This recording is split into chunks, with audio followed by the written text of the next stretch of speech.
Next, a debate on the ratification of the 1979 Panama Canal Treaties.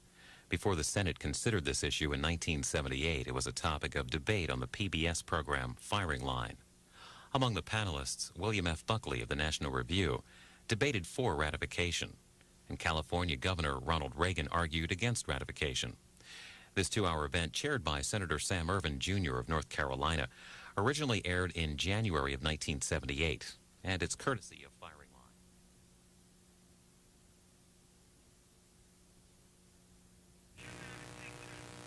John Milton, who knew much about the power of words and the ideas they express, said, "Give me the liberty to know, to utter, and to argue freely according to conscience above all liberties." The men who gave us the First Amendment to make and keep America politically, intellectually, and spiritually free are shared in full measure John Milton's idea on this subject. So they gave to all Americans the right of freedom of speech, the right of a free press, the right to debate freely, the right to agree with government programs, and the right to dissent from government programs. And tonight we will witness an exercise of this invaluable right, which must exist and will exist if America is to endure. Tonight we're going to have a debate on the subject. Resolved, the Senate should ratify the Panama Canal Treaties. This is a question on which American people are divided. It's a highly controversial question, and we are very fortunate in having two truly great Americans to debate the subject. One is William Buckley, the founder of the National Review, an author of many books, a courageous columnist, and an internationally famous debater. The other is a man who served with great distinction as governor of the state of California. I will introduce him as a politician rather than a statesman, because they tell me the statesman is a dead politician, and I want Governor Reagan to be around a long, long time.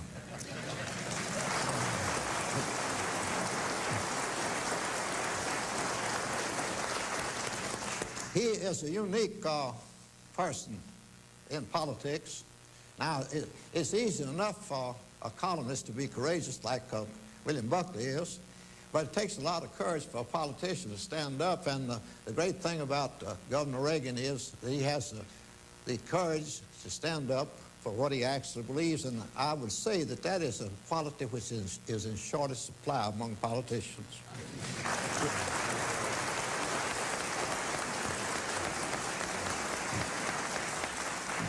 At this time, William F. Buckley will open the debate speaking in favor of the affirmative, that is, in favor of ratification.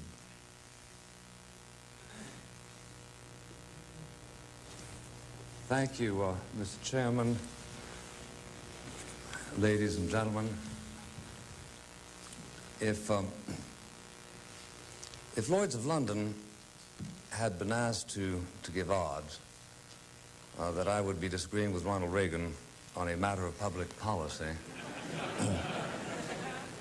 I doubt they could have flogged a quotation out of their swingingest betting man, because judging from Governor Reagan's impeccable record, the statisticians would have reasoned that it was inconceivable that he should make a mistake.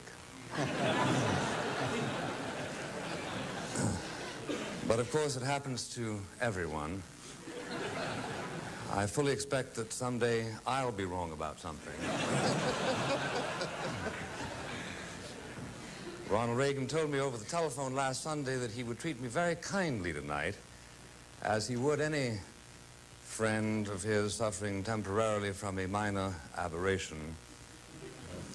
He does not, in other words, plan to send the Marines after me. Perhaps he is saving them to dispatch to Panama.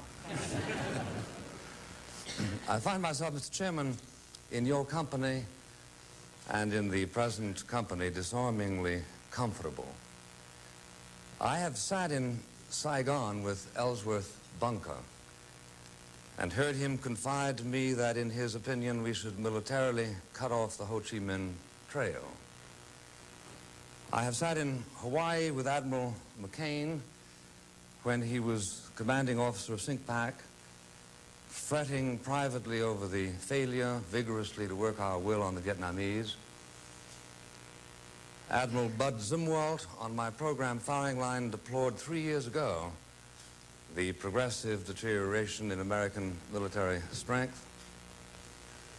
Patrick Buchanan is probably the author of every truculent anti-communist statement uttered by Richard Nixon, the old Nixon, over a period of 10 years. Roger Fontaine is that anomaly in the academic world, a scholar wholeheartedly devoted to the anti-communist enterprise. George Will is probably the most consistent journalistic critic of the SALT treaties, insisting that they play into the hands of the Soviet Union, and my colleague, James Burnham, is after all author of The Struggle for the World and has been the leading anti-communist strategic prophet in the United States, whose books and articles have illuminated the international understanding of the global threat of the communist world beyond those of any other scholar. And yet here we are, disagreed on a matter of public policy impinging on our common concerns. We should, I think, make this dispute as easy on ourselves as possible. We are here to ask the question, should the treaty submitted by the President to the Senate be signed? If I were in the Senate of the United States, I would sign that treaty. So would Will. So would Burnham. So would Zumwalt. So would Bunker. Now, this does not commit us to saying anything more about that treaty, or more properly those treaties, because there are, as you know, two of them, one governing the role of the United States in Panama until the year 2000, one governing the role of the United States after that time. Anything more than that, we should vote for them rather than against them. To vote for them is not to renounce the foreign policy of Theodore Roosevelt.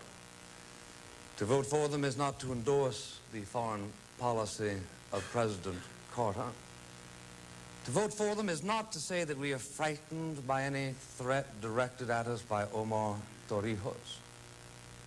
To vote for them is not to say that we are in the least influenced by the desires of the Security Council of the United Nations, which is dedicated to the decolonization of any part of the world not under communist control.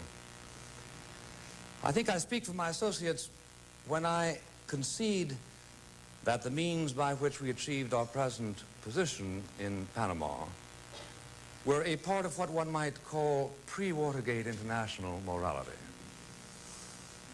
But then if we look around us at the activity during that period of our sister states, we do not. Those of us who do not suffer from the sin of scrupulosity, I think ourselves historically unique. Indeed, here I should perhaps excuse my colleagues from any identification with my own views on the subject. I happen to believe that there is a great deal to be said historically for the achievements of colonialism. Even so rigorous a critic of Western practices as Professor John Kenneth Galbraith manages to change the subject when you ask him whether he believes it was a good thing that Great Britain entered India in the 19th century. If anybody wants to raise the banner of colonialism at this moment in Cambodia or in Uganda, I would salute him and start sounding like a bagpipe. So that what I'm saying is that I am, for one, singularly unmoved by lachrymose appeals to pull out of Panama on the grounds that our presence there is the last vestige of colonialism. My instinctive response to assertions put to me in those accents is that maybe we should have a little more colonialism, not less of it. Nor does our belief that it is wise to sign these treaties suggest that we harbor any illusions about the character of the head of government of Panama or the stability of his regime, or that we find that the 32 governments that have ruled over Panama since it became an independent state are an indication of creeping stability, because the current government has lasted almost 10 years. And finally, we are not unaware of the friendship struck up by General Torrijos with Fidel Castro, the premier barbarian of this hemisphere. What we are maintaining is that the United States, by signing these treaties, is better off militarily, is better off economically, and is better off spiritually. Why militarily? The question needs to be examined in two parts. If there is a full-scale atomic war, the Panama Canal will revert to a land mass, and the first survivor who makes his way across the isthmus will relive a historical experience like stout Cortez, when with eagle eyes he stared at the Pacific, and all his men looked at each other with a wild surmise, silent upon a peak in Darien. In a situation of hostility, short of the exchange of missiles, we would desire mobility through the canal. That mobility is more easily affected if we have the cooperation of the local population. As matters now stand, 75% of the workforce in the canal is Panamanian. It is frequently asserted that the natural economic interest of Panama is sufficient to keep the Panama Canal open and operating. Those who come too readily to that kind of economic reductionism fail to take into account great passions that stir not only in the breasts of members of the Third World, but also in our own. The same man who built the Panama Canal once spoke of millions for defense, but not 1 cent for tribute. Theodore Roosevelt would not have been surprised by the closing of the Suez Canal in 1967, even though the loss of revenues to Egyptians was roughly comparable over such a loss to Panamanians. The Panama Canal is responsible for 12% of the gross national product of the Republic of Panama. Subtract 12% and you have 88% left over, plus national pride. I hope that Governor Reagan will not tell us tonight that Panamanian pride is not involved in the matter of the treaties. He may tell us that Panamanian pride must in this case be subordinated to the national interest. And if he convinces me that the national interest requires the subordination of Panamanian pride, I shall side with him. But he must not tell me that pride does not count. He must not tell us that the Panamanians should not be expected to share those passions which moved Egyptians only a decade ago to undertake huge sacrifices closing their canal. And he ought not to suggest that American pride is one thing, Panamanian pride quite something else.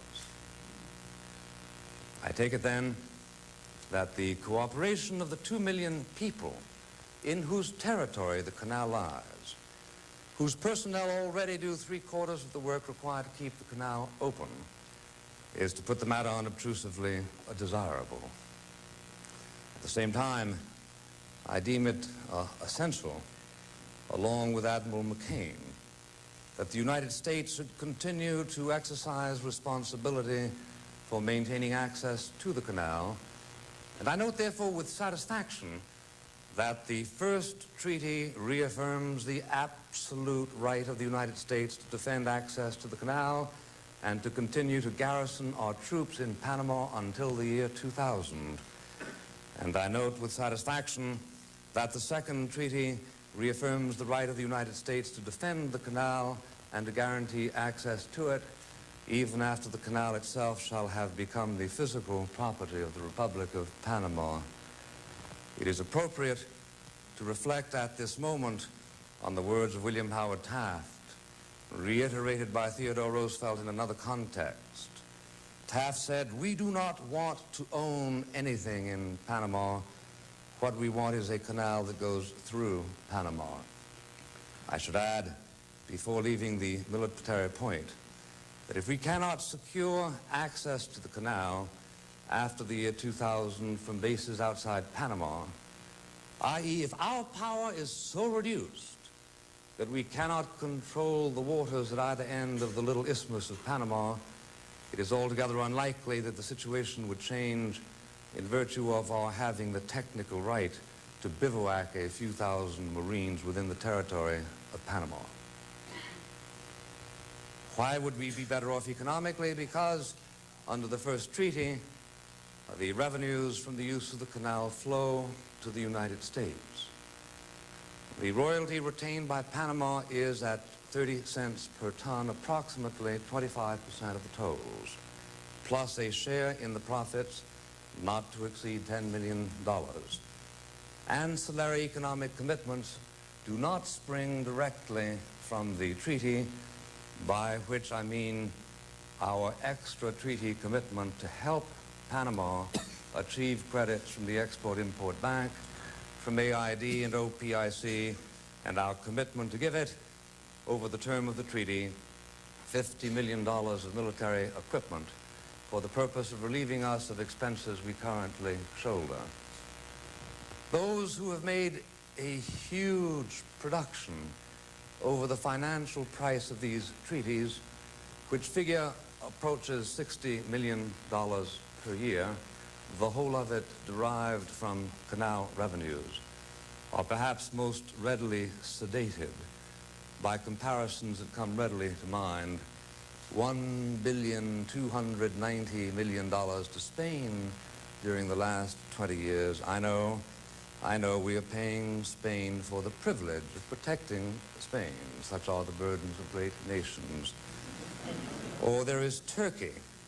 For the privilege of protecting Turkey from the Soviet Union, we have spent $2,828 million and are now committed to spend an extra $1 billion over the next 4 years. Dear Turkey, lovely people. And unlike the canal, we have no offsetting revenues from Turkey. Perhaps we should send Mr. Bunker to Ankara and argue that we should receive a royalty on every pound of heroin sent out from Turkey for sale in the streets of the United States. Or there is Greece, $1,800 million with $700 million committed over the next 4 years. Or the Philippines, which is asking for a cool $1 billion. I do hope and pray that Mr. Reagan, whose propensity to frugality with the public purse is one of his most endearing characteristics, will not devote an extravagant amount of our time tonight to telling us how ignominious it is under the circumstances to cede $40 or $50 million a year out of revenues to the Republic of Panama. I said finally we'd be better off spiritually. Perhaps, I fear it is so, this is the most provocative point I have made, particularly in this company. That is so, Mr. Chairman, because we are, most of us, agreed that the people who have been responsible for United States foreign policy during the post-war years, Republicans and Democrats, have tended to suffer from grievous misconceptions. I'm now going to perform one of the most painful things Yes. I've ever done. As one who lost filibuster, I hate to stop a speech, but I am going to remind you that the time is I gone. promise to finish in 1 minute, Mr. Chairman. To suffer from grievous misconceptions concerning what it is that makes a country popular or prestigious. Thank you for your forbearance. The conventional wisdom is that we earn the respect of the world by prostrating ourselves before the nearest Cherokee Indian and promising to elect Marlon Brando as president. The factual situation suggests that the world works very differently. General Torrijos has criticized the United States far more than he has criticized Fidel Castro. American liberals accept solemnly plebiscites conducted in Panama when they validate something they want validated, while scorning plebiscites conducted in Chile when they see validated something they don't want to see validated. I happen to believe that the surest road to international prestige is to pay absolutely no heed whatever to foreign opinion. However, in order to do this successfully, it helps, though it is not required, that you be a gentleman. Nikita Khrushchev had no problems whatever in getting admired by Pandit Nehru, the great ethical heartthrob of the century, not even when Khrushchev took to expressing his crotchets by sending Russian tanks to run over Hungarian students who wanted a little liberty. In the corridors of the United Nations, the representatives of the anti-colonialist world don't rise and walk out in indignation when the Soviet overlords walk into the room, or the Chinese. They don't pass resolutions calling for the freedom of Tibet or of Lithuania, let alone Poland, which last week we were advised by our pleasantly befuddled president shares American principles and ideals. No. Finally, we do not believe, those of us who favor this treaty, that it is to be favored because it will cause the president of Libya to smile upon us as he lubricates his megaphones with expropriated American oil, happily joining a consortium of extortionists whose respect for the United States, paradoxically enough, diminishes as we agree to pay the price that they exact from us as a reward for our defective diplomacy. No, it is another kind of satisfaction, Mr. Chairman. I mean the approval given by reflective men and women to nations that disdain a false pride. Nothing should stand in the way of our resolution to maintain United States sovereignty and freedom, and nothing should distract us from the irrelevance of prideful exercises suitable rather to the peacock than to the lion to assert our national masculinity. We have great tests ahead of us. Are we going to disarm unilaterally? Is our word to our allies a reliable covenant? Do we really believe in human rights? Do we believe in sovereignty? Even in sovereignty for little countries. The chair is guilty of the oversight of not bringing the gavel along. This is actually my last sentence, Mr. Chairman. I say, do we believe even in sovereignty for little countries whose natural resources, where and when necessary, we are entitled to use but not to abuse, the kind of satisfaction a nation truly consistent in the practice of its ideals seeks for itself is the kind of satisfaction at this moment in history we can have by ratifying treaties that at once enhance our security and our self-esteem. Thank you.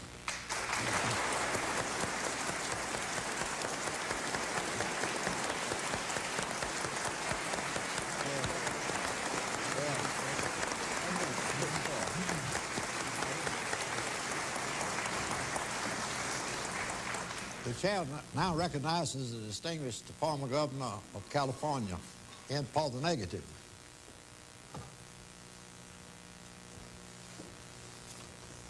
Mr. Chairman, the gentlemen who are here to help in this evening's program, ladies and gentlemen in the audience, I too would recognize, but not by name, would not take the time, all those who are present. But now that I have become a journalist and a commentator myself, I can say there is no one participating here tonight that I have not quoted, sometimes without credit. Mr. Buckley, if you don't mind, I feel compassion also for all those other peoples in the world that we've been hearing about here tonight, but let's get back to the canal. In the rhetoric surrounding the discussion of the proposed canal treaties, there's been a tendency to make the issue one of either these treaties or the status quo. Perhaps tonight we can make it plain that rejection of these treaties does not mean an end to further negotiations, nor an effort to better our plans for the people of Panama. We're debating these specific treaties, whether they are in our best interest and the best interest of the people of Panama. In my opinion, they are not. They are ambiguous in their wording. They are fatally flawed. One is to, you've been told, to cover the transfer of the total ownership, control, and operations of the canal to Panama effective December 31st, 1999. The other is to guarantee the permanent neutrality of the canal beginning in the year 2000. The fatal flaw I mentioned is that the transfer would not be gradual as it would seem when we look down the road to 1999. Under the present treaty, the Hay-Buno-Varia Treaty of 1903, the United States has, quote, all the rights, power, and authority which the United States would possess and exercise if it were sovereign in the territory, to the exclusion of the exercise by the Republic of Panama of any such sovereign rights, power, or authority. End quote. Ratification of the new treaty would immediately cancel that treaty of 1903. The canal zone would cease to exist. We would simply be a foreign power with property in Panama. There would be nothing to prevent the government of Panama from expropriating our property and nationalizing the canal as they have already nationalized the transit company and the power system. International law permits expropriation by governments of foreign-owned property within their borders. But the United Nations Charter, which supersedes all other treaties, prohibits a member nation from using armed force to prevent such expropriation. This rules out the practice of force majeure, the idea that because we have the size and strength, why we could just move in. In 1956, Nasser broke Egypt's treaty with Britain and seized the Suez Canal. They also broke the treaty which guaranteed the right of all nations to the use of that canal. When Britain, France, and Israel moved armed forces against Egypt, the United States took the lead in declaring they must not violate the UN Charter, and they backed away. Suez became Egypt's, and the neutrality of the canal was no more. No traffic was allowed by ships to and from Israeli ports. If we were to become victims of expropriation, as England was in 1956, would we take the action we refused to let them take? And I don't think so. The second treaty, which comes into effect in the year 2000, when Panama has become the sole owner and operator of the canal, promises complete neutrality for all users. This treaty is so ambiguous in its wording as to be virtually meaningless. Nowhere in this second treaty or the accompanying protocol is the word guarantee used. Guarantee is a word of art. It carries the assurance that there is a guarantor. Our negotiators had capable lawyers advising them. The omission could not have been an oversight. Guarantee must have been left out at Panama's insistence with full knowledge of the consequences. What is there for us to cheer about in being granted, in word only, neutrality of the canal we built and which presently we have in reality?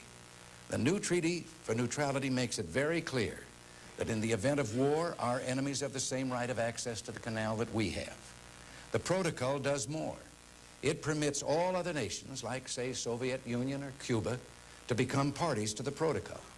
That's brought forth in the first whereas. Thus, Article 3 gives the right of any nation to become a party to the protocol. So by Article 1, the contracting parties hereby acknowledge the regime of permanent neutrality of the canal. That acknowledgement is meaningless unless some nation has the right to enforce it. Our treaty advocates tell us that we can claim that right, and so therefore we're safe. But if so, then any of the other parties to the protocol have the same right. The wording of the second treaty in the protocol is so ambiguous that already the people of the United States are being told by our government that we have rights which the government of Panama is telling its people we don't have. We're told that from the year 2000 on to perpetuity, the United States can unilaterally declare neutrality of the canal has been violated, and we can intervene to restore it. We're told that in time of war, our naval vessels can go to the head of the line and have privileged passage through the canal. We are not told that Dr. Romulo Escobar Betancourt, chief negotiator of Panama and the chief advisor to the dictator of Panama, has assured his people we don't have any such rights. We cannot unilaterally find the neutrality has been violated, nor can we even deny the use of the canal to our enemies in the event of war. Here are his words. We did not want that with the excuse of neutrality, the United States would maintain a guarantee over the state of Panama. This was another cause for discussion that kept the negotiations detained until the United States gave up on the idea of having a guarantee of neutrality over the canal. End quote. The doctor doesn't seem to have any problem with using the word guarantee himself. He just doesn't want to see it in the treaty.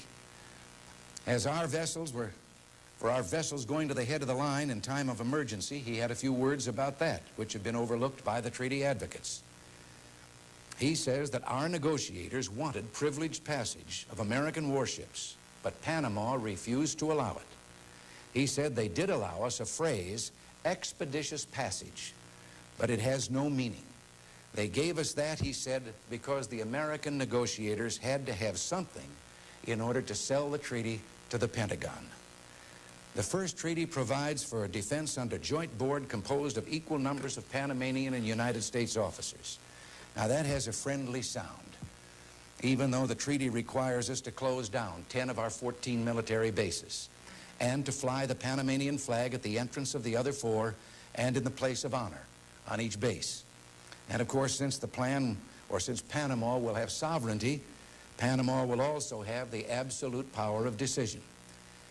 Joint defense. Now that brings to mind a picture of friendly allies going forward shoulder to shoulder in friendly camaraderie. Americans voicing probably their customary marching chants such as the well-known sound off, 1, 2. The Panamanian Guardia Nacional will be chanting the words that they use in their present training. They march to these words: Que muera gringo, gringo abajo, gringo al paredon. Translation, death to the gringo, down with the gringo, gringo to the wall. Now that should reassure us gringos about the kind of cooperation we might have under the new treaties. In the days just ahead, we're going to be treated to fireside chats from the Oval Office. Members of the cabinet will barnstorm across the country playing one-night stands on the mashed potato circuit. There'll be a Madison Avenue advertising blitz with billboards and television spot ads in support of the canal treaties. We might even possibly hear from some who just happen to have an interest in banking. I don't challenge their sincerity.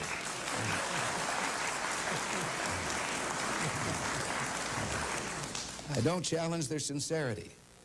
But based on some of the arguments that we've already heard, we will hear history rewritten by the State Department.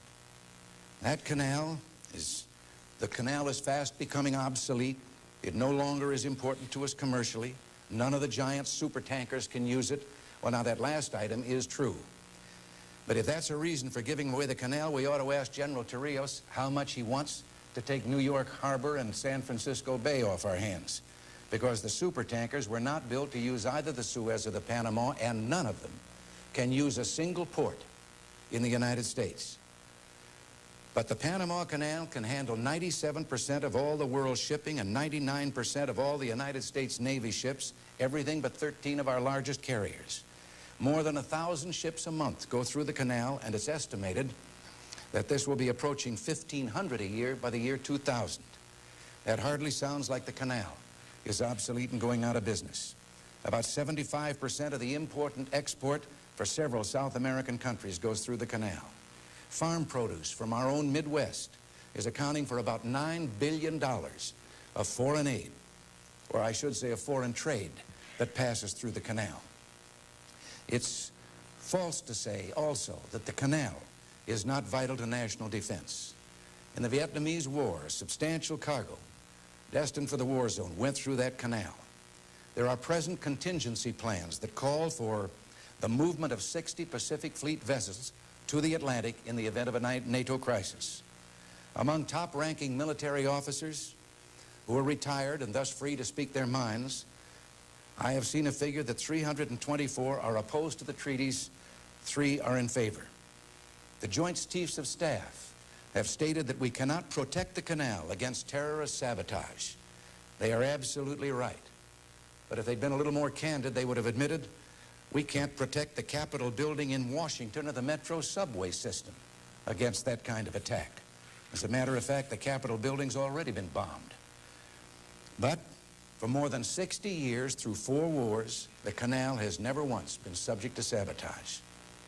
It is time, I think, to offer a rebuttal to the rewriting of history that I referred to earlier. The Panama Canal Zone is not a last vestige of colonialism wrested from the Republic of Panama by force and coercion. Our Navy did not intervene to bring about the secession of Panama from Colombia, nor did it then intimidate Panama into granting the United States the Canal Zone in perpetuity. Without the canal, there wouldn't be a Panama. Panama tried more than 50 times to free itself from Colombia. Separated by jungle, swamp, and impassable mountains, it had no common bond with the rest of the nation and felt neglected by the government of Bogota. When the French failed in their effort to build the canal across the Panamanian Isthmus, our Congress authorized the President to negotiate a treaty to build a canal either in Colombia or Nicaragua. Indeed, Nicaragua was first choice with the majority in Congress until an untimely volcanic eruption tipped the balance to Panama. Congress appropriated $40 million, or approved it, to purchase the French company Equipment, Excavation, and Geological Research, providing, of course, that Colombia agreed to the treaty. The French agreement with Colombia had only a few months to go. The Colombian government saw a chance to maybe get that $40 million themselves if they stalled for a few months. So they rejected the treaty. Panama saw its chance for freedom, declared its independence, and informed us it would sign a treaty. Much has been made of the fact that there were American warships standing off Panama. There was nothing unusual in this.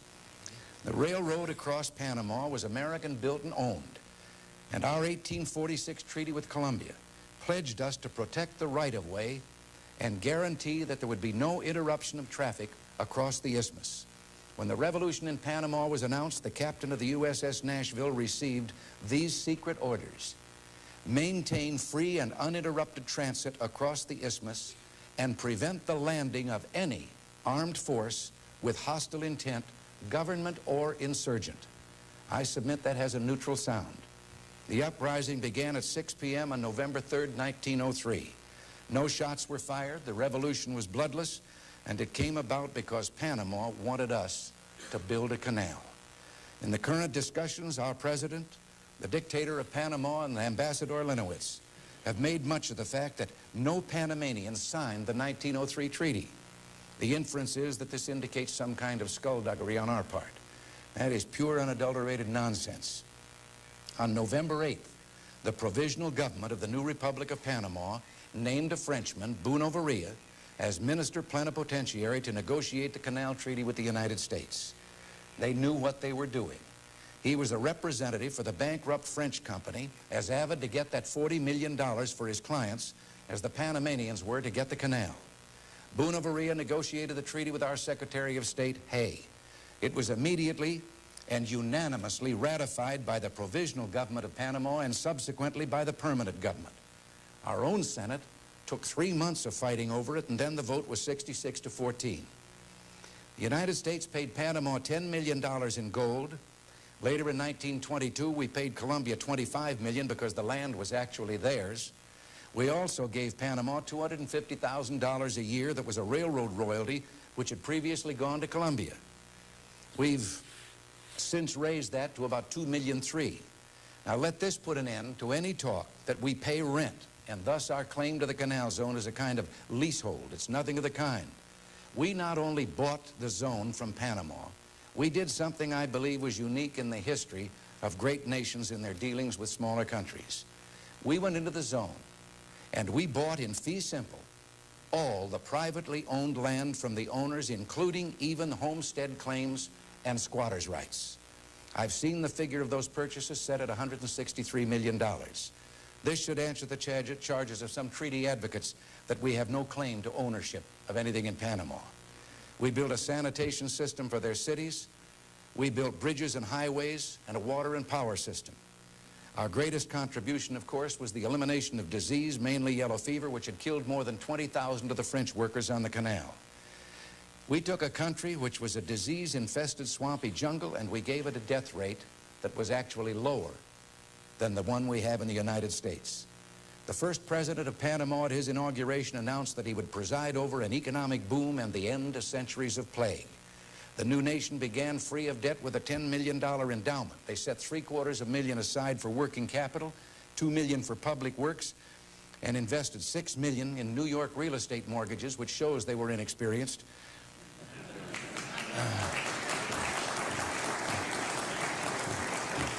But the interest from this provided the revenue for running their country. They had no fear of aggressive neighbors or of retaliation from Colombia, because at their request, the United States guaranteed their independence. Then we proceeded to build the 8th wonder of the world. We have operated the canal for more than 60 years on a non-profit basis, open to all the world's shipping. Panama, forgive my correction, Panama derives 1/4 of its gross national product from the canal and has the highest per capita income of any country in Central America and 4th highest in all of Latin America. The citizens of Panama make up 70% of the canal workforce with a payroll of $110 million.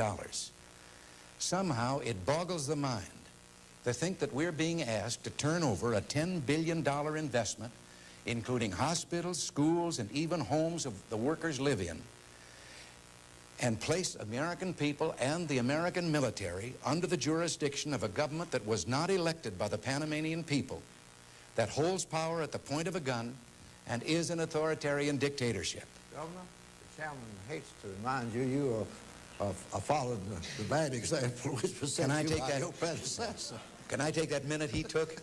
All right. Well, in return for that, we're not even going to, there's no talk of purchase or a purchase price. We will instead pay that government what will total about $1.5 billion in the 20-odd years to take this thing off our hands, and also for them not to engage in bloody riots and disturbances.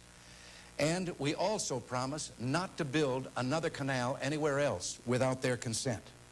Of course, we have agreed to continue foreign aid, which is now the highest per capita in their country of any country in the world that we help.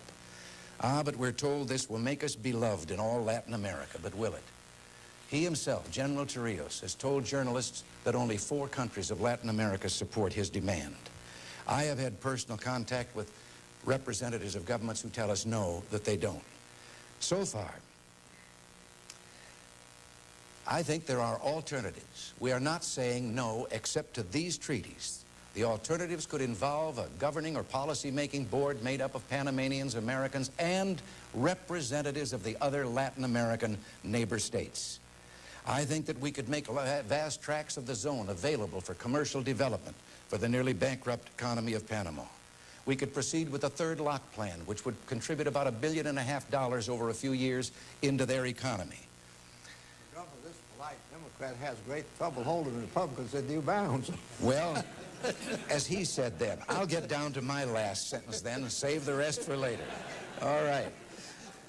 My last one is that the Panama Canal is not a barrier in which the Panamanians are not free to move in and out, to cross as they will to get to the other parts of their country.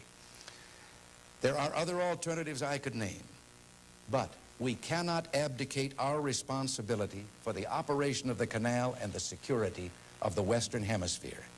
Let us reject these treaties and negotiate as a great nation should, and have no more yielding to threats of blackmail. Thank you.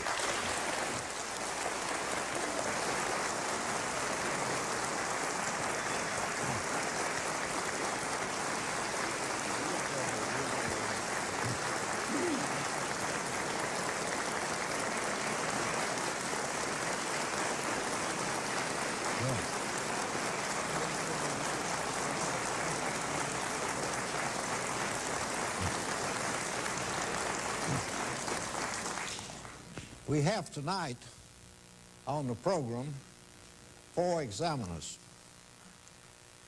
The first I'll present, not for the question yet, is James Burnham, the distinguished professor of philosophy at New York University, and a writer of very provocative articles.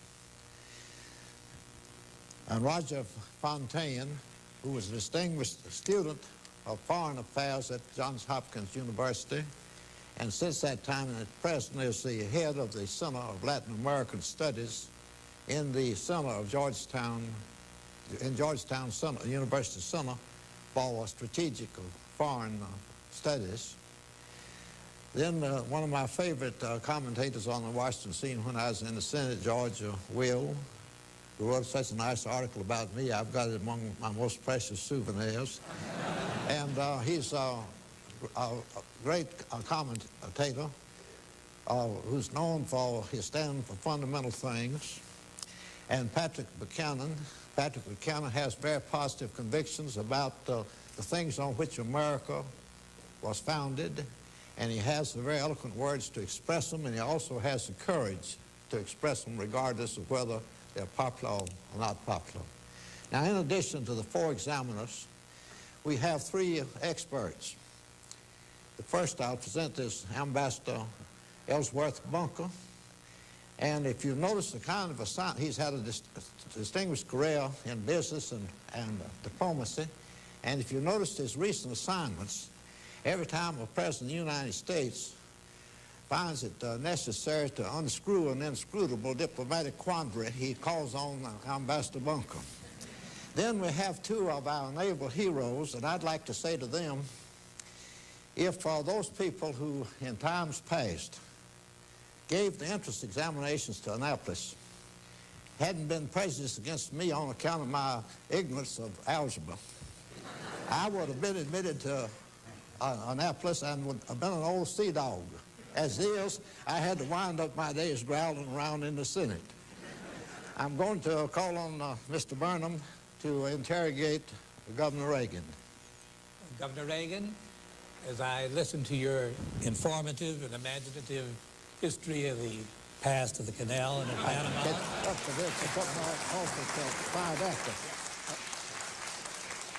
A question came up in my mind that I've thought about a number of times lately in connection with this debate that has been going on for the past months and is going to continue rather energetically, I believe, over the next couple of months, that I would like very much to put to you and would be most interested in your answer.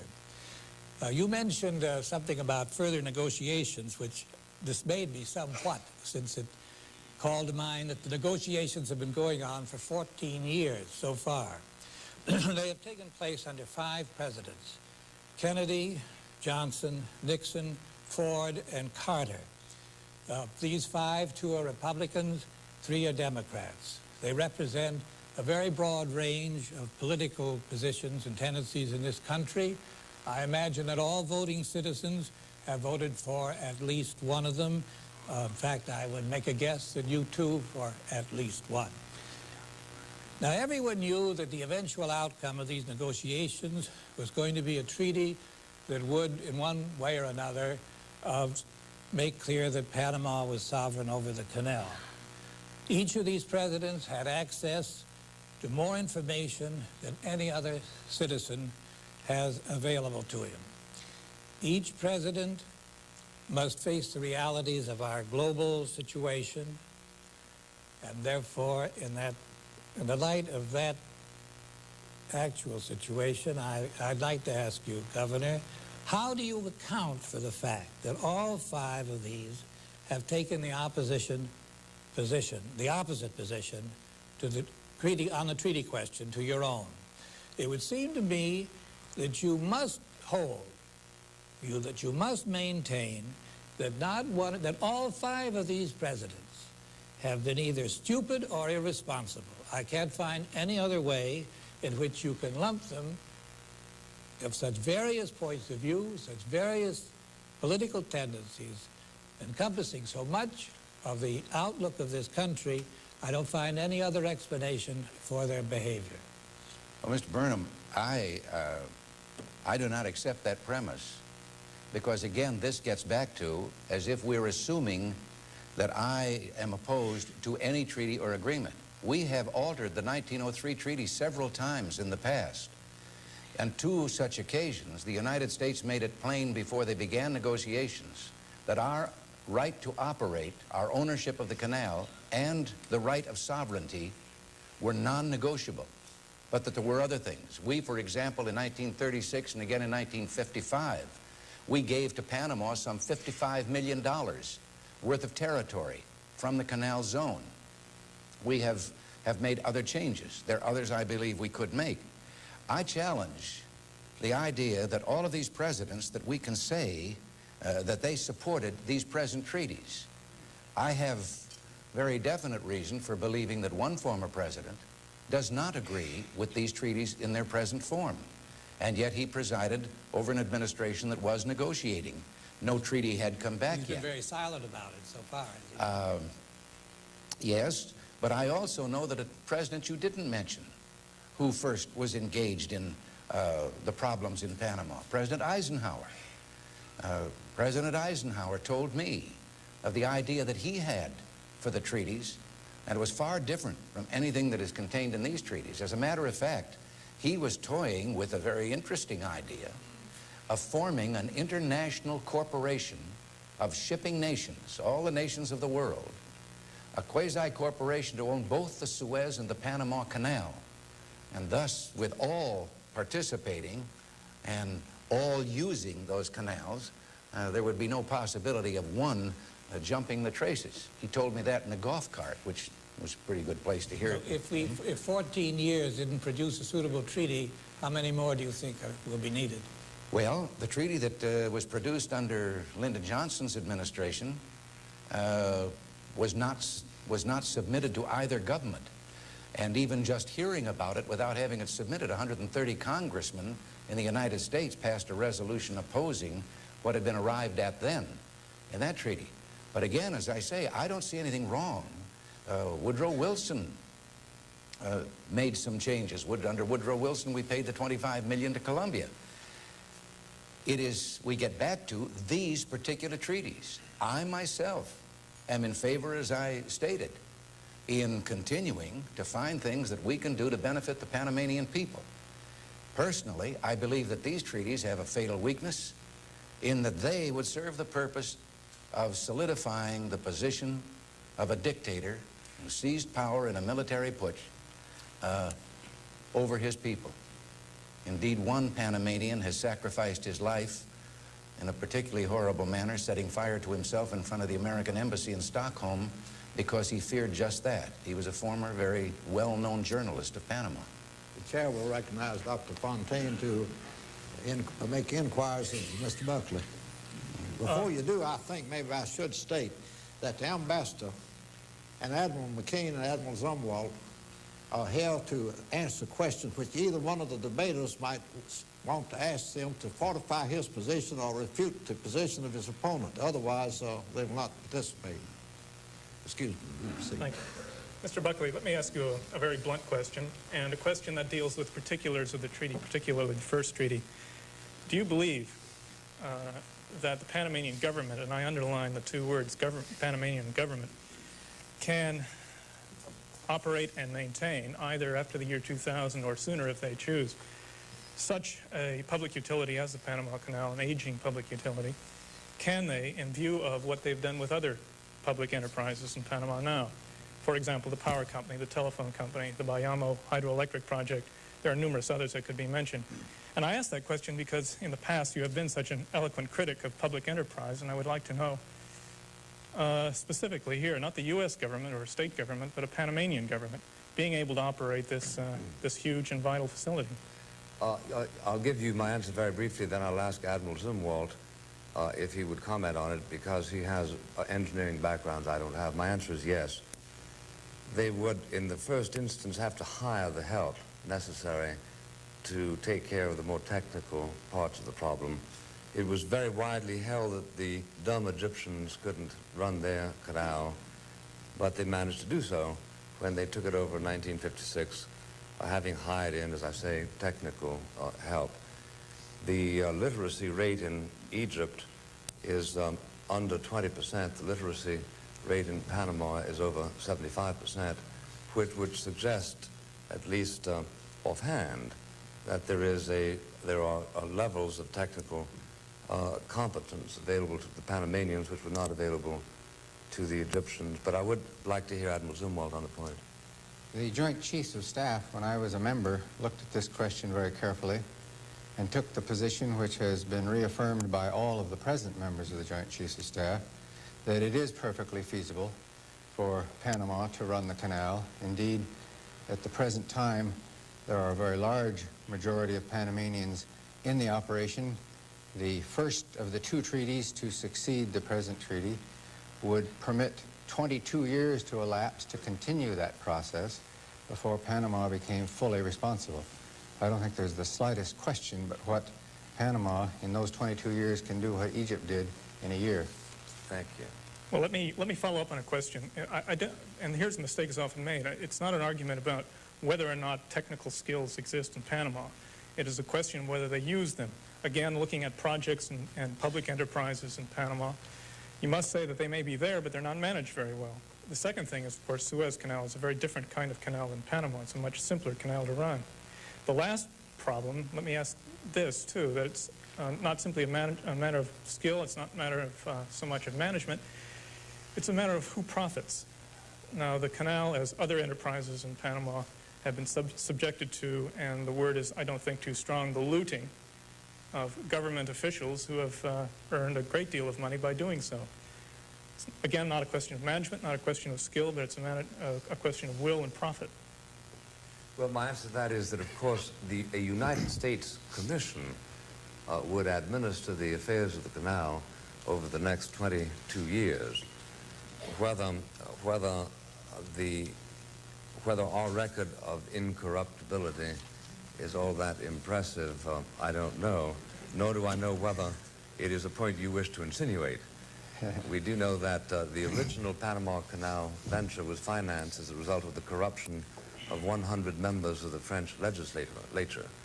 So it's, I'm a little bit more reluctant than perhaps you want me to be to say that everyone in Panama is inefficient and corrupt. Certainly they are awfully poor at governing themselves.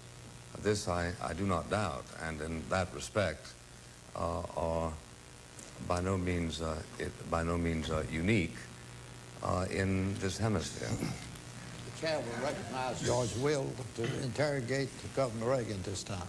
Governor Reagan, I'd like to invite you to address yourself again to the first charge you made, which was that the treaties are vague and imprecise, because I'm having trouble figuring out a situation in which that imprecision will matter very much.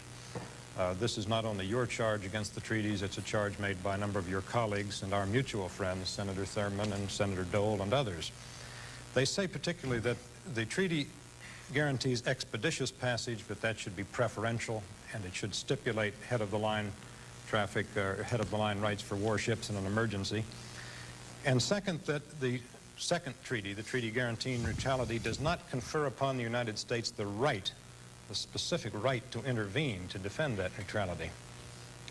You raised the question then of the 60 vessels that might have to go in the time of an emergency in Europe from the Pacific to the Atlantic, and I'm trying to figure out how a piece of parchment, frankly, is going to stop the United States Navy. That is, there does seem to be a rule among nations that necessity knows no law, and that conservatives particularly are supposed to be realistic about the real way the world works. And we know that treaties generally ratify acts of force and generally yield to acts of force in situations of force. Indeed, I think it was Bismarck who said that in every treaty there is in invisible ink the line rebus sextantibus, meaning so long as things remain the same. My question comes down to this then. If we lack the will, the national will, to seize the canal in an emergency when we need it and to use such force as is necessary, do we not then lack the will to do the unpleasant things that we probably would have to do to keep it after we've rejected the treaties? No, I think there's a very great difference. As long as we have the right of sovereignty, there is no question in international law about our right there to defend and protect the canal. But I think there's a great difference in having said we'll give it up and moving out, for then the United States, the great colossus of the North, to say, here we go with the troops to invade Panama. But suppose it were just the case of ships going through in that neutrality time, and things had not remained the same, and there was a hostile attitude, and perhaps the axis that's been hinted at between the government of Panama, Cuba, the Soviet Union existed. All the force in the world couldn't put our ships through there.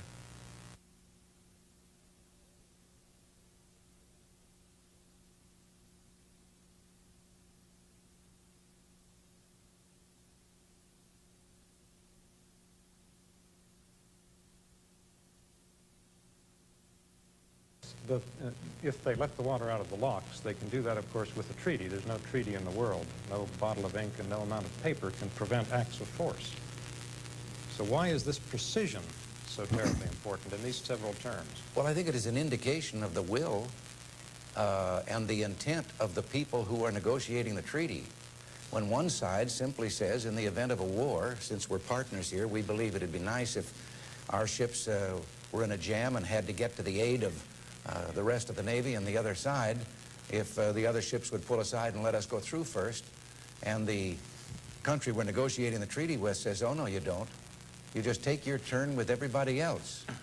Now, we've had examples. Cuban Missile Crisis. The Cuban Missile Crisis, we put quite a fleet of the Pacific Fleet, quite a number of ships through there to join the Atlantic Fleet. We've had other instances the same way. World War II, the same. I think it's a very important item. I think it shows the intent of the two countries. But could I turn to my naval expert here if he has a contribution to make on this question? Yes, sir. I agree thoroughly, of course, with what my immediate boss has said in this regard, Governor. And another thing about it is that one thing that's not been mentioned is the relationship of the Panama Canal to the entire world. And there are four great highways of world commerce: the Suez Canal, the Straits of Malacca, and the Straits of Gibraltar. And the Panama Canal is another one of these. And this is all tied up in this constant give and take that's going on internationally in this day and age in this world. And part of this, of course, is what you're discussing today, only not in such precise terms as I'm now giving it to you, and cannot be evaded and must be faced.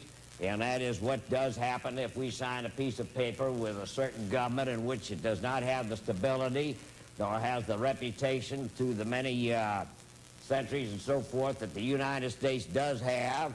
And another point about it is that you've got to can't forget that the Republic of Panama is not much larger than the city of Atlanta in Georgia, and it's a small place, and there's also grave questions as to what sort of control and how Trujillo's is going to maintain command of this entire area. And just referring to my colleague here on the left about what the Joint Chiefs of Staff may have said in regard to certain matters, I'd like to say this, that there have been times in my life and various and sundry assignments in which I have disagreed with the Joint Chiefs of Staff also, and what they have to say does not particularly carry the great weight that he would impute to it right now that he sits here in civilian clothes. And thank you very much. I'm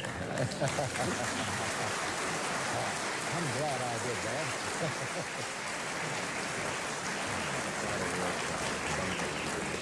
We will come back to the questioning period later, and you will be the first one called on at that time. Fine, Mr. Chairman. At this time, and I might state this, polite Democrats going to try to enforce time on the two debaters, if you can. He doesn't like to do it because, as I say, I like to filibuster myself, and I hate to see anybody stop a speech. But at this time, the chair will recognize Governor Reagan and give him the privilege of questioning William Buckley for 7 minutes. 7 minutes? 7 minutes. Well, Bill, my first question is, why haven't you already rushed across the room here to tell me that you've seen the light?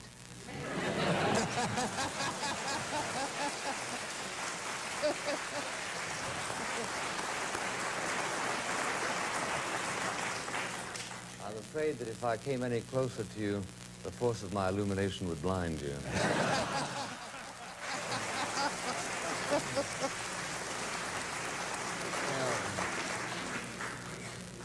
All right.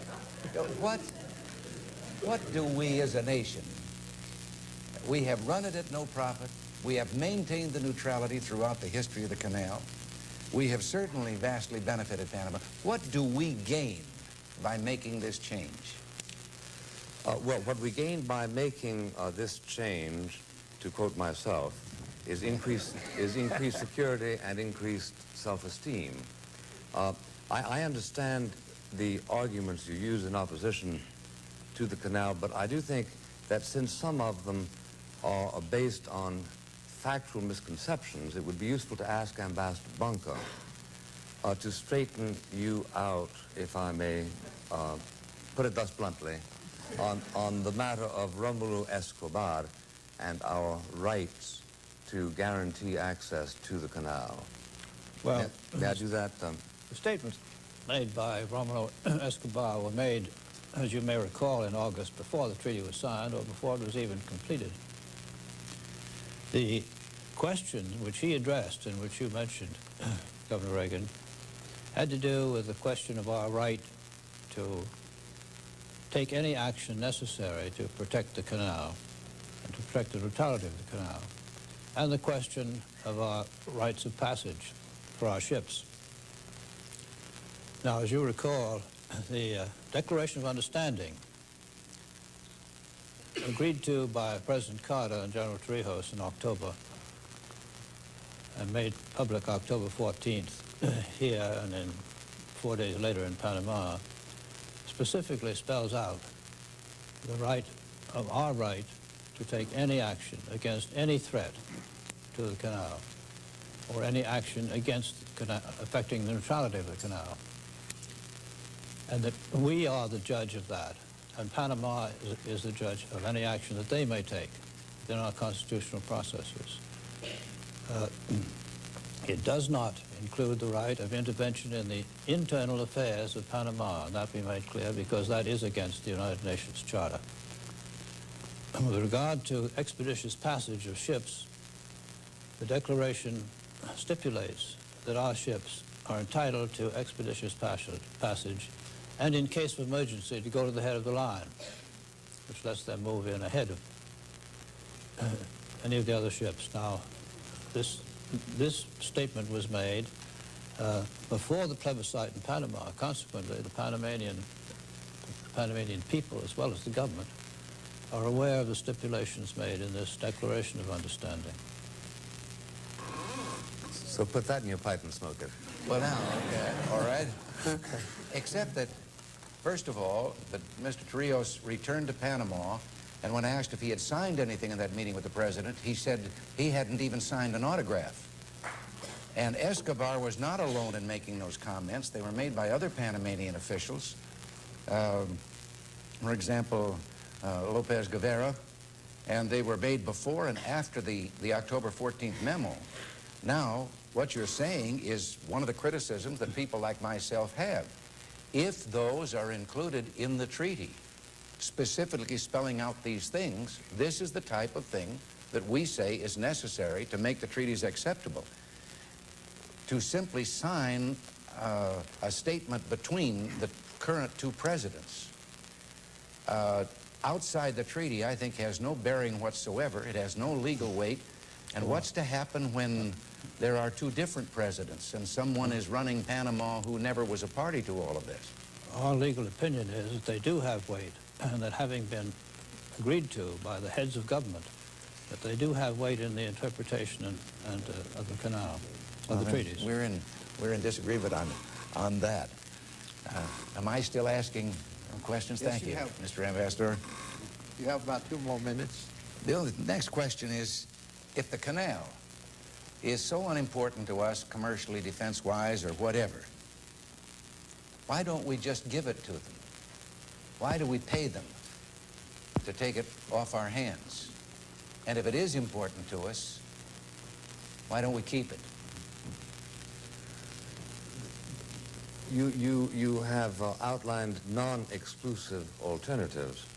In the first place, under the projected treaty, there would be a net income to the United States for the next 22 years. In the second place, under the projected treaty, there would be a period of orderly transition during which power gradually accumulated in the Panamanian government. I would like to, if I may, supplement my answer to your question by reasserting that there is an importance to the canal, but that its importance is precisely protected by that treaty, and ask Admiral Zumwalt to give the military reasons why this is so. The military reasons why? Why it is so that our security is enhanced by this treaty.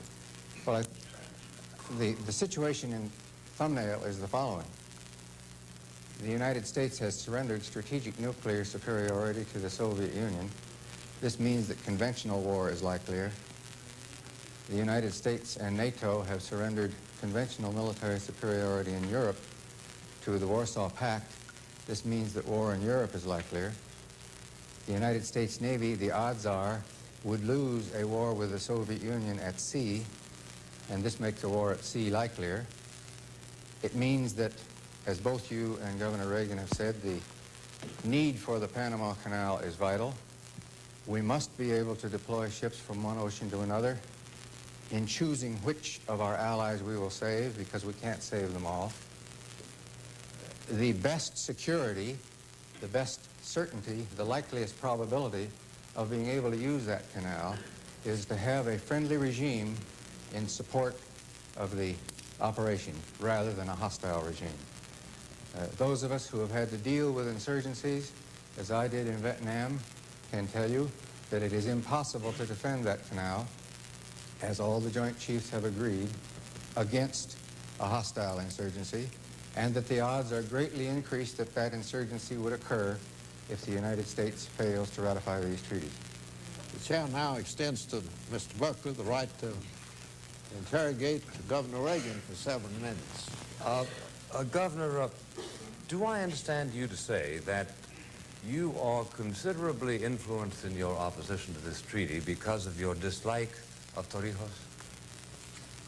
No, but I think we have to recognize that we're talking about the thing that our country has always deplored. We're talking about a dictator, and we have no assurance that he represents the thinking of the people of Panama. Well, let me ask you to give me the answer to a question which you cannot document, but which I permit you to consult only your insight. Would you guess that the Panamanian people would prefer or not prefer to exercise sovereignty over their own territory? Take as long as you want to answer that.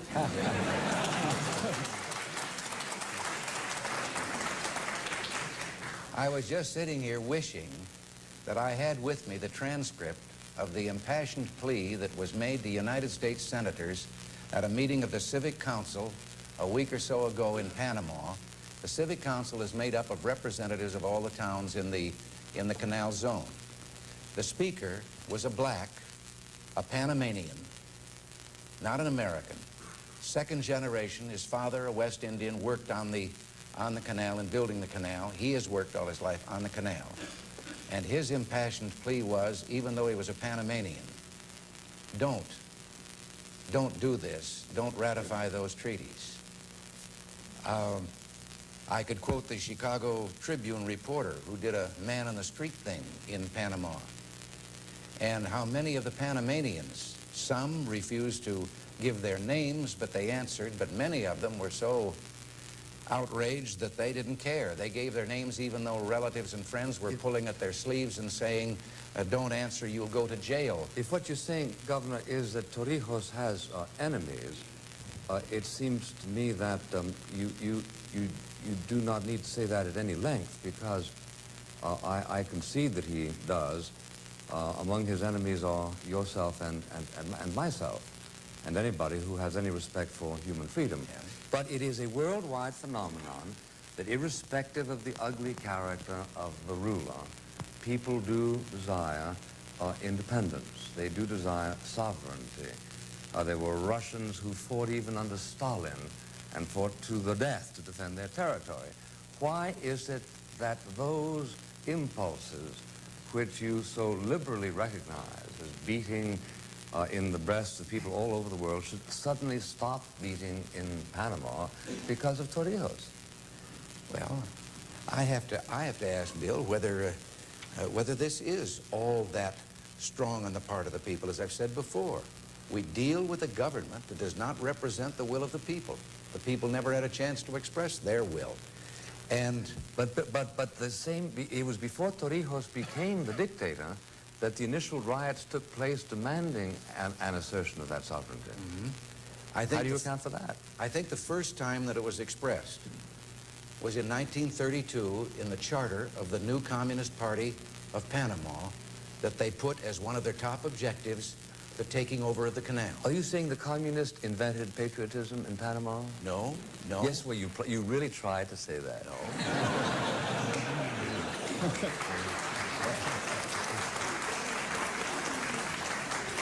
No, Bill, I really didn't. But I also have to point out something else about this. The canal and Panama are Siamese twins. Neither one could have been born without the other. And 90% of all of the industry and the population of Panama is on one side of that canal. We have the right to sovereignty, as we say, by that treaty. And again, this thing, what you had me into saying, let me just read something, if I could, that I brought here with me. We had the worst riots of all in 1964. More than a score of people were killed. Yet not one move was made to attempt to sabotage the canal. Business didn't stop for 1 second. And a statement was made about those riots that said, led by persons trained in communist countries for political action of the type that took place, the government of Panama, instead of attempting to restore order, was, through a controlled press, TV, and radio, inciting the people to attack and to violence. Who was it who taught the people who did the Boston Tea Party how to exercise violence? Well, the gentleman who said this is Mr. Bunker, and I think it's a very eloquent statement and description of what took place in 1964. Well, there's certainly...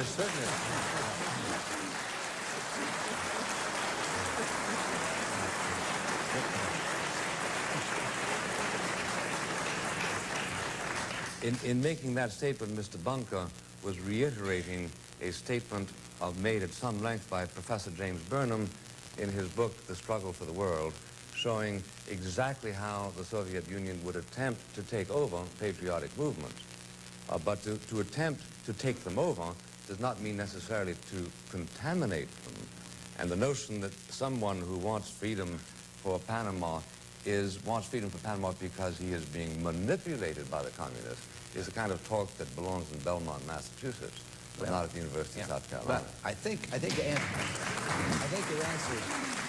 answer your question, Bill, in those few lines that I didn't have time in my opening statement to complete, I think I covered that there are alternatives which would benefit the people of Panama at the same time that we preserved our right to protect the canal for our own national security, the security of the hemisphere. And so far, no one has suggested any way that this can be done unless we retain the right of sovereignty that we have in the canal zone. If there is another way, fine. But I believe that in further negotiations, I recognize that there are irritation points.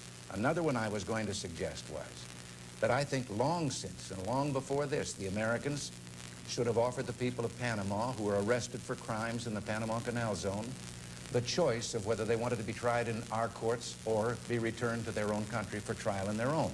I think it would be offensive to us to have our people tried in Panamanian courts, which they will be as soon as the treaties are ratified. Oh, well, Governor, the status of forces treaty... I hate to interrupt, but the chair will now be compelled by the compunction of time to recognize Patrick Buchanan to interrogate William Buckley.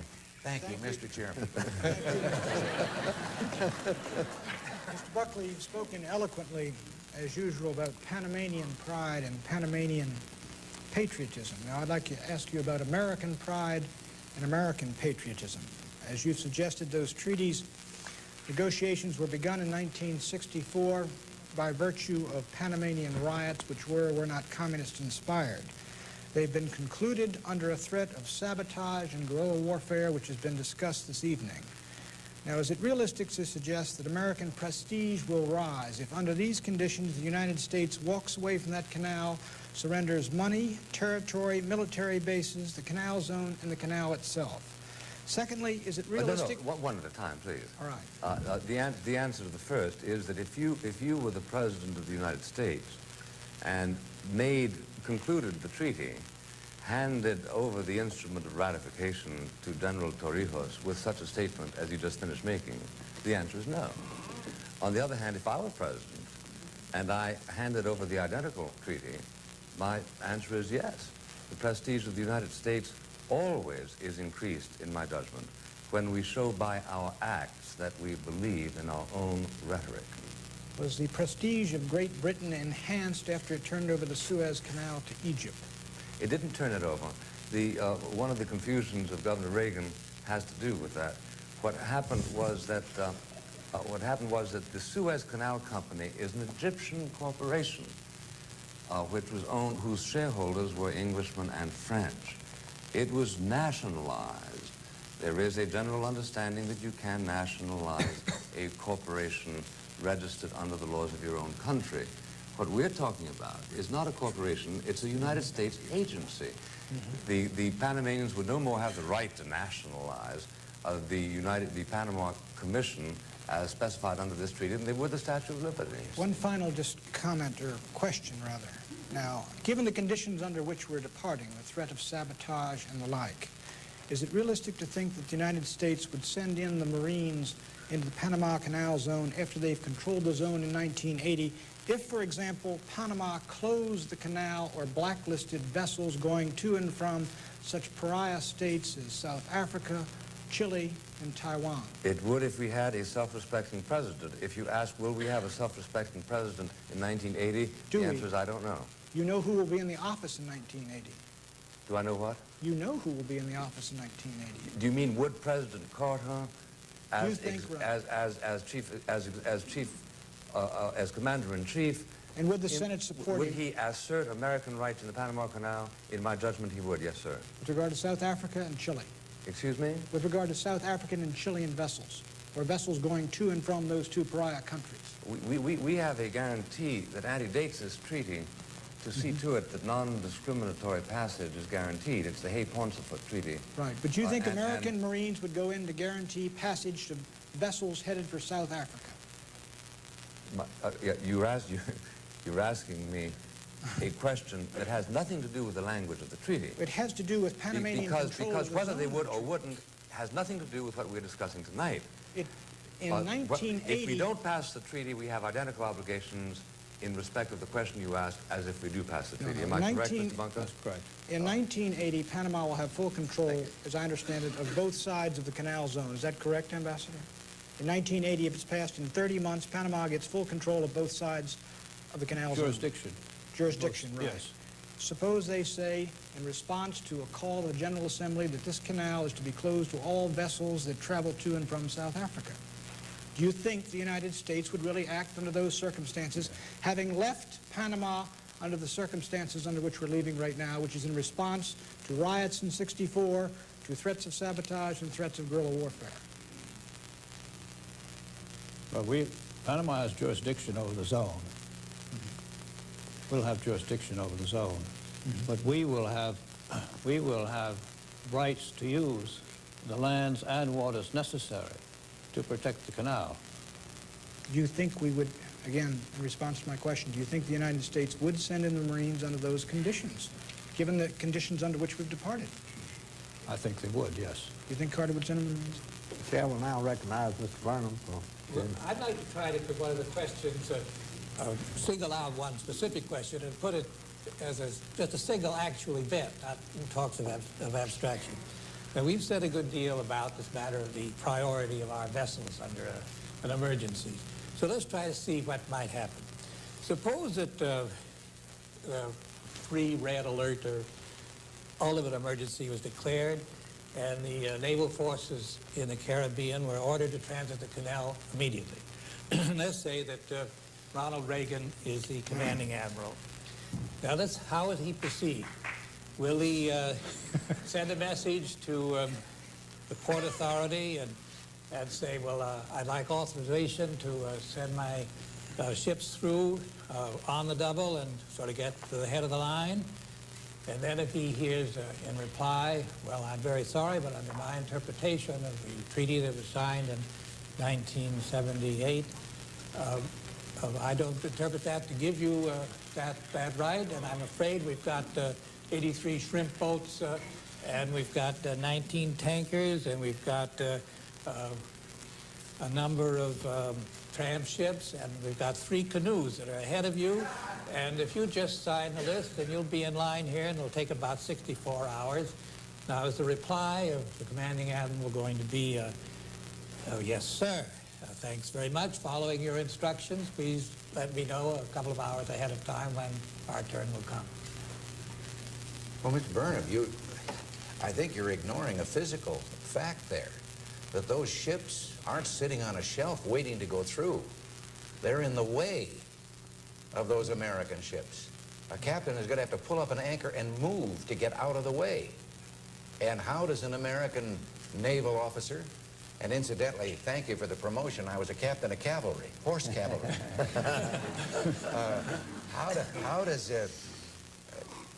There was the very physical fact that canals will be in the water, in the roadway, off the entrance of the canal, in the canal itself, in the locks going through. And what do we do about them? We can't blow them up. Then what does the treaty have to do with it one way or another? Well, that, in fact, to tell the truth, is no, if we had the right, then those ships that were there in the way would have to turn, reverse course, and get out of the way to let us through. But what I'm saying is the physical thing, and the captain may order it, but I'm quite sure he's not going to fire on an unarmed merchant vessel or tanker. Well, I've known admirals who sometimes give those orders, too. They think it depends on it. Could I ask Admiral McCain for a comment on that? Could I ask? Yes, sir. The question that he's raised, of course, is one that comes down, to use Admiral Zumwalt's favorite expression, the Joint Chiefs of Staff, see? They like do it.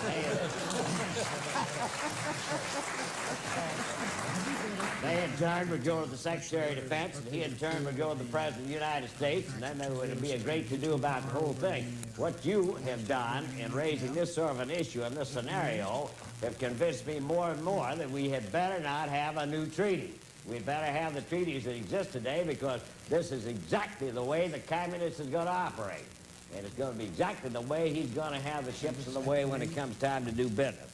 And I want to say one other thing about Admiral Zumwalt's statement about the business of guerrilla warfare and so forth. He having worked for me when I was Commander-in-Chief of the Pacific, and he having had the riverine warfare branch out there in Vietnam, that you can defeat riverine and guerrilla warfare, and it can be done properly, and it would be done so in the case of something like the Panama Canal, and we'd be well prepared to do it in case we ever had this particular responsibility thrown on our shoulders to do so. Well, why then promote guerrilla warfare by calling... The chair will have to interrupt and recognize Dr. Fontaine for a question.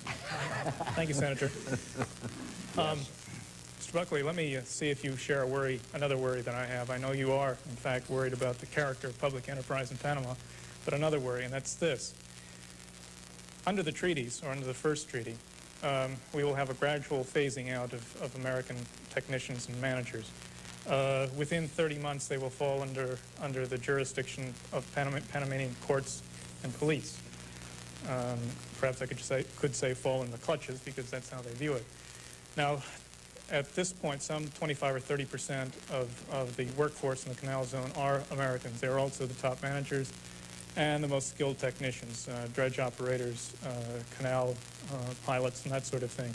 According to reliable polls, some 70% of that American workforce will leave on treaty day. Are you concerned, like I am and some others in the Senate, that the guarantees, supposedly the guarantees provided in the present treaty, are not very adequate, and that perhaps radical surgery of the present treaty, or the first treaty, would not only be wise but possible? Would you accept that kind of change in the treaty, or do you think, for example, these workers are simply bluffing, or it wouldn't make any difference? Mr. Fontaine, I was asked tonight whether I would vote for the treaty or against it. My answer is I would vote for it. If you say, are there circumstances under which it might be improved, my answer is, obviously there are circumstances under which it might be improved. For instance, rather than give them $10 million, I'd rather give them $9 million. Rather than give them $9 million, I'd rather give them $8 million. The fact of the matter is that we have come out of a negotiation. We have not come out of a situation in which Mr. Bunker went down there and said, I am going to vouchsafe you the following. If you are suggesting that Mr. Bunker acted unreasonably, then you are required to say that the status of forces treaties under which our men operating overseas have operated for 30 years are unreasonable, and you also have to say that it is unreasonable for Ambassador Bunker to have worked into the treaty a provision that allows Americans convicted of crimes under Guatemalan law to serve out their sentences in United States jails. But you're not saying that the possibility or even the probability of, well, let's not even say 70%, let's say 50% is a detail, like the difference between $1 or $2 million. For example, if 50% of the highly skilled technicians and managers left, there would be no functioning and operating canal. Well, may I set your mind at ease? 70% of Americans are not going to quit. And one of the reasons they're not going to quit is because they did something very smart down there. Something that they, as of October of last year, they hadn't thought to do. They guaranteed the American working force permanent employment for the rest of their working period under similar, if not exact, conditions. That is what the people in Panama primarily wanted.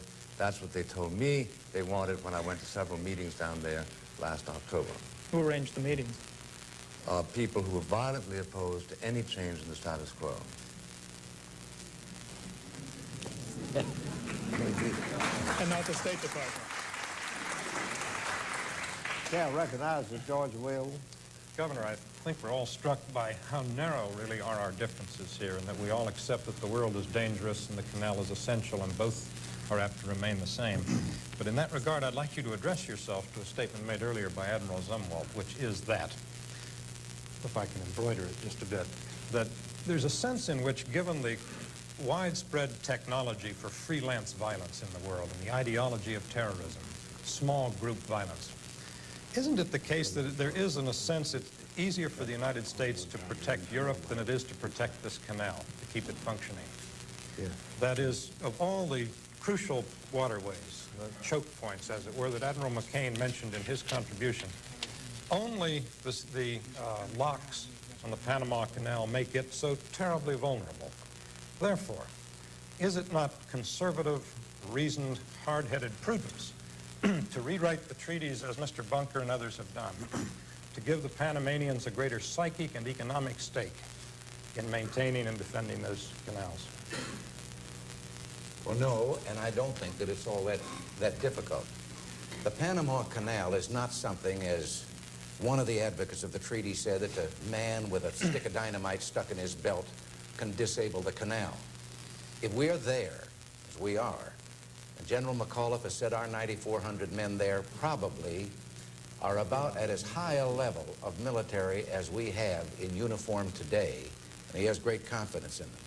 There are some vulnerable points. The locks, of course, and the dams for the lakes that provide the water. The tens of millions of gallons of water that it takes to put a ship through the locks. But you're talking about something, a lock gate is made of steel. It's about 7 feet thick. They have survived an earthquake, a very severe earthquake, virtually right after they were installed. The chair was going to have to interrupt us. Personally, I wish this debate could go on till the last lingering echo of Gable's horn trembled into ultimate silence, but we are prisoners of time. And at this time, the chair is going to call on Governor Ronald Reagan for his rebuttal and going to give him the very sad advice that it has to end at strictly 10:44. I have how long? It's about 10 minutes. Oh, for heaven's sake. I don't know that I've got that much to say, Mr. Chairman.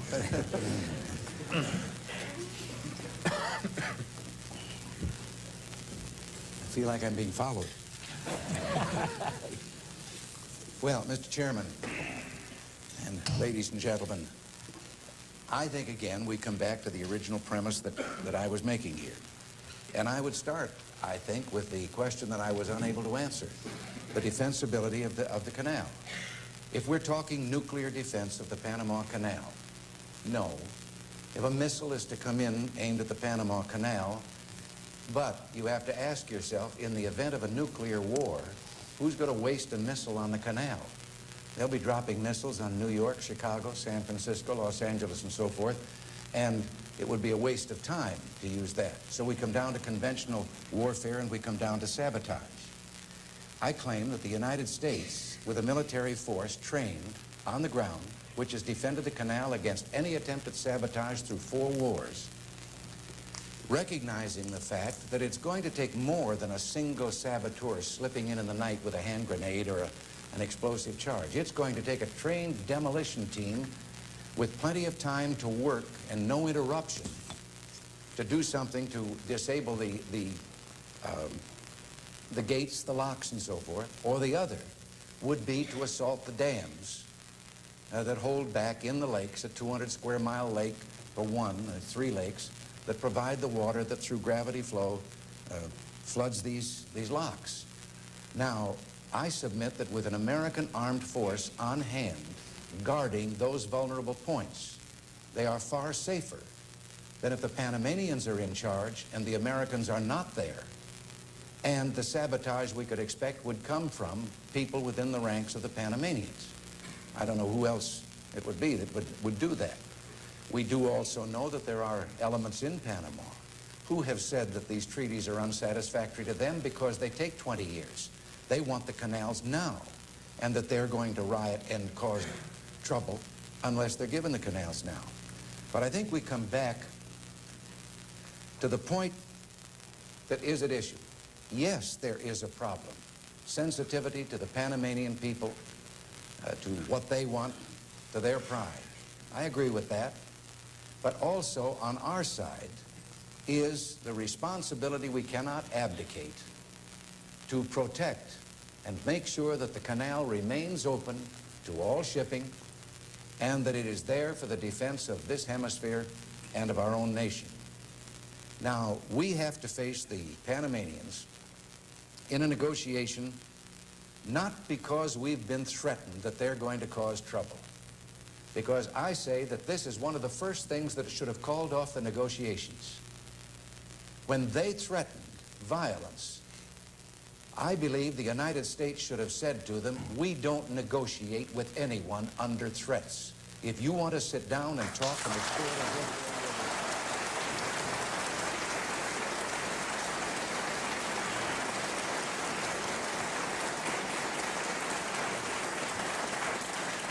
But we go back now and say, if we can find a way that ensures our right to this security the canal must have, we'll do everything we can to find a way to erase the friction points, some of which I pointed out and was pointing out there my previous remarks.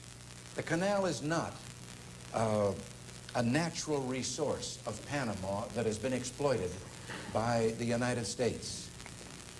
We haven't taken minerals out of the canal zone. We haven't lumbered it. We've gone in for one purpose and one only, the one the treaty called for, to build and operate a canal. And it's been, I don't know of anyone who has benefited more than the people of Panama. Their ships even have an advantage in the tolls that they must pay, as do the ships of Colombia. We are dealing with a government that, as I have said repeatedly here, has not been elected, a dictatorship that has accumulated the highest per capita debt in 9 years of any nation in the world. 39% of the Panamanian budget goes to service that debt. If our debt was comparably that size, it would have to be 5 times as big as it is right now, and it's already $700 million, or $700 billion. That was a big slip. I don't believe that in Latin America we would do anything to strengthen our position by again yielding to this unpleasantness and this treaty. I think, if anything, we would become a laughingstock by surrendering to unreasonable demands. And by doing so, I think we cloak weakness in the suit of virtue. This has to be treated in the whole area of the international situation. The Panama Canal is just one facet of our foreign policy. And what do we do to ourselves in the world and to our allies? Will they, as Mr. Buckley says, see that as the magnanimous gesture of a great and powerful nation? I don't think so. Not in view of our recent history. Not in view of our bug out in Vietnam. Not in view of an administration that is hinting that we're going to throw aside an ally named Taiwan. The other things that we're doing, our policy in Africa, I think that the world would see it as once again Uncle Sam put his tail between his legs and crept away rather than face trouble.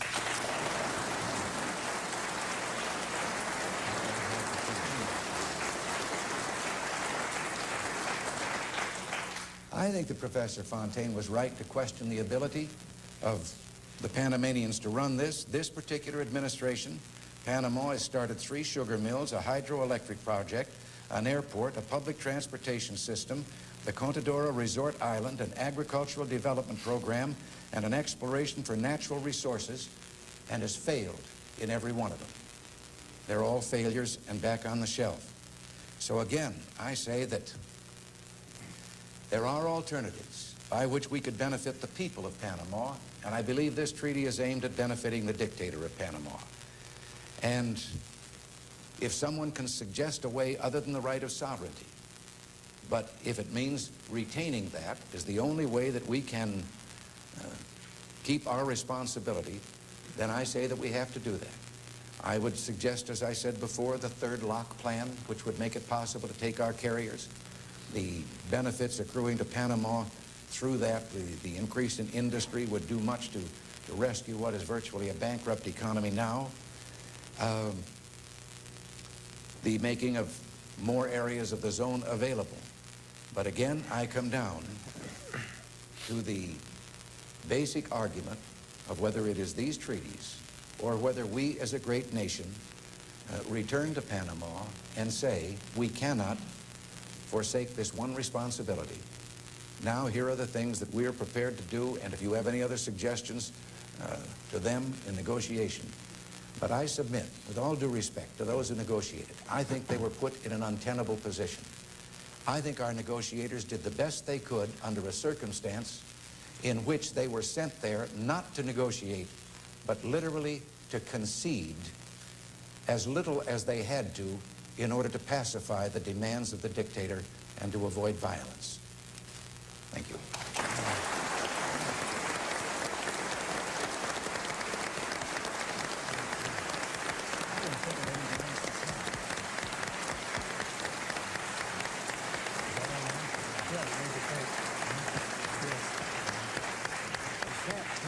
The chair recognizes William Buckley, and he has to do like he did Governor Reagan. He got to give you a warning, and he got to stop at exactly 10:54.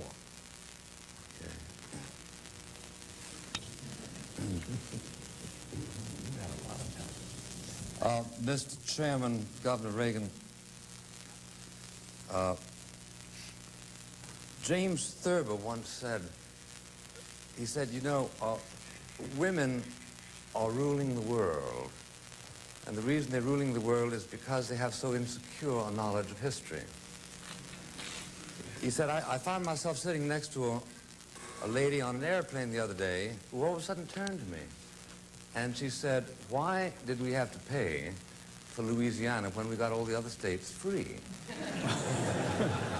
So he said, I explained it to her. He said, Louisiana was owned by 2 sisters called Louisa and Anne Wilmot. And they offered to give it to the United States, provided it was named after them. That was the Wilmot Proviso. But President Winfield Scott refused to do that. That was the Dred Scott decision.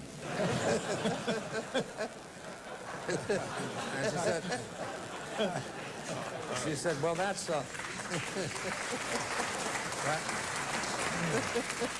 she said, that's all very well, but I still don't understand why we had to pay for Louisiana Purchase. Now, in intending no slur on my friend Ronald Reagan, the politician in America I admire most, his rendition of recent history and his generalities remind me a little bit about that explanation for the state of Louisiana having been incorporated into this country. He says, we, in fact, don't negotiate under threats. And everybody here bursts out in applause. The trouble with that is that it's not true. We do negotiate under threats. 99% of all the negotiations that have gone on from the beginning of this world have gone on as a result of threats. As a result of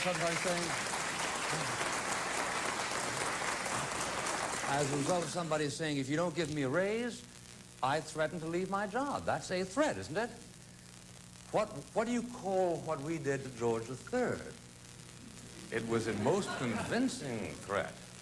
The fact of the matter is that there are people in Panama who don't accept the notion of Governor Reagan about the undisputed, unambiguous sovereignty that the United States exercises over that territory. In 1948, the Supreme Court of the United States, in a decision of Amelia Brown versus Connell, made the following reference, quote, "Admittedly, Panama is territory over which we do not have sovereignty." 1948. In 1928, in the Luckenbach Steam Company case, the canal zone was referred to by the Supreme Court as a canal zone as a place in which there were foreign ports. William Howard Taft said to Panama that we had, quote, "not the slightest interest in colonizing." Dulles said to the United Nations in 1946, "Panama is sovereign." In 1936, we reaffirmed the titular sovereignty of Panama. Americans born of foreign parents in Panama don't become Americans. The Supreme Court in 1948 said that admittedly territory over which we do not have sovereignty in a reference to Panama. We do have there the absolute right, which I do not deny, which my colleagues do not deny, to stay there as long as we want. But to say that we have sovereignty, as Governor Reagan has said, is to belie the intention of the people who supervised our diplomacy in the early part of the century. And it is also to urge people to believe that we harbor an appetite for colonialism, which we shrink from, having ourselves declared in the Declaration of Independence principles that were not only applicable to people fortunate enough to be born in Massachusetts or in Connecticut or in New York or in Virginia, but people born everywhere. And all of a sudden we find that we resent it when people say that they're willing to fight for their freedom. There was fighting done within hundreds of yards of where we're standing here because the people of the South felt that they wanted their freedom from the Union. We fought back, and it continues to be an open question whether there was successful diplomacy in the course of resisting that insurrection. But who is to doubt that the people who backed up their demands for freedom by saying they were willing to die for them are people for whom we should feel contempt? I don't feel that contempt, Mr. Chairman, and I don't think the American people feel that contempt either. I think that Governor Reagan put his finger on it when he said, the reason this treaty is unpopular is because we're tired of being pushed around. We were pushed out of Vietnam because we didn't have the guts to go in there and do it right, just as Admiral McCain said. We're prepared, as it was said, to desert Taiwan because 3.5 Harvard professors think that we ought to normalize our relations with Red China. We are prepared to allow 16 semi-savage countries to cartelize the oil that is indispensable to the entire industrial might of the West because we don't have a diplomacy that's firm enough to do something about it. And therefore, how do we get our kicks? How do we get our kicks? By saying no to the people of Panama. I say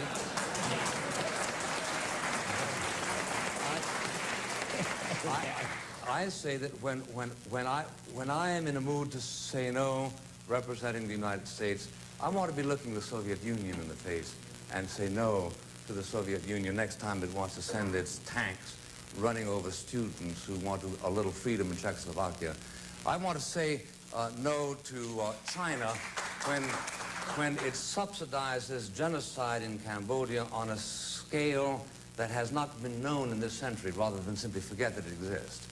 I don't want to feel that the United States has to affirm its independence by throwing away its powers to distinguish, by saying we must not distinguish between the intrinsic merits of rewriting the treaty in Panama and pulling out of Taiwan because it is all a part of the same syndrome. President of the United States weren't Jimmy Carter, but let us say Douglas MacArthur. And if the chairman of the Joint Chiefs of Staff were Curtis LeMay, and if the Secretary of State were Theodore Roosevelt, and this instrument was recommended to the Senate, who doubts that the conservative community of America would endorse it? We are allowing ourselves to be beguiled, not by our mind, not by a hard analytical analysis, certainly not by those ideals to which we profess allegiance every time we meditate on the Declaration of Independence. We're allowing ourselves to be pushed around because we express a quite understandable bitterness at the way we have been kicked around. We ought to be mad not at the Panamanian students who are asking for nothing more than what our great-great-grandparents asked for. We ought to be mad at our own leaders for screwing up the peace, which they have screwed up during the past 25 years. But do we want to go down and take it out on people who simply want to recover the canal zone? What we have done to Panama is the equivalent of taking the falls away from Niagara. Is it the kind of satisfaction that we really feel we are entitled to proceed on that basis in order to assert a sovereignty which is in any case not a part of the historical tradition on the basis of which the Panama Canal was opened? No. Let's listen to reason. Let's recognize, as Admiral Zumwalt has so effectively said, that we are so impoverished militarily as a result of so many lamentable decisions that we need the Panama Canal, and that we need the Panama Canal with a people who are residents of the Panama Canal, who understand themselves as joined with us in a common enterprise. Because when they look at the leaders of the United States, they can recognize that not as a result of our attempt to curry favor with anybody, but as a result of our concern for our own self-esteem, we are big enough to grant little people what we ourselves fought for 200 years ago.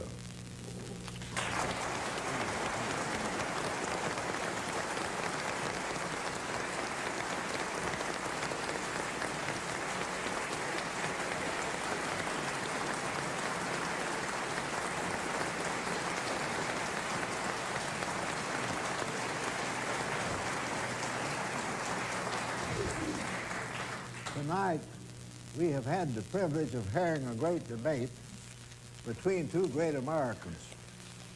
And I would just like to say this: as long as this can go on in America, America will remain free.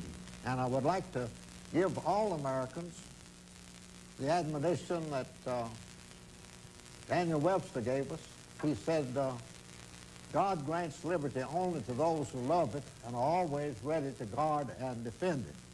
And I trust that the American people will remember that, and also remember what John Philpott Curran said, that the condition upon which God grants liberty to mankind is eternal vigilance. And so in this great debate we've heard tonight, we have seen America at its finest. I mentioned the fact that the First Amendment was inserted in the Constitution. I think it was put there for two reasons. In the first place, as philosophers, those who drafted and ratified the First Amendment realized that we needed the freedom of speech and free of press and freedom of debate to keep Americans free from the worst sort of tyranny, which is tyranny over the mind. And as pragmatists, they recognize that the institutions which our Constitution created for the government of our people would not function without a full and free exchange of ideas. Thank you very much.